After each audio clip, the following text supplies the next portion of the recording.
बिस्मिल्लाहिर्रहमानिर्रहीम। इमाम अली रज़ा अलैहिस्सलाम ने फरमाया, गुस्सा हर बुराई की कुंजी है।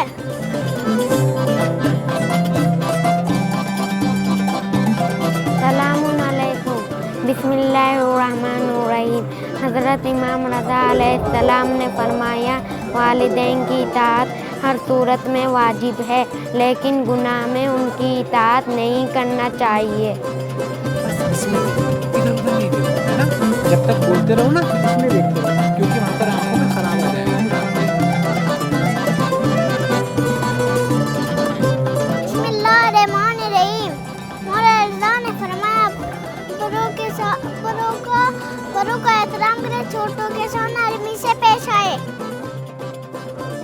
इमाम रज़ा अलैहिस्सलाम फरमाते हैं कि अल्लाह फरमाता है, अपने वालिदैन का शुक्रिया अदा करें।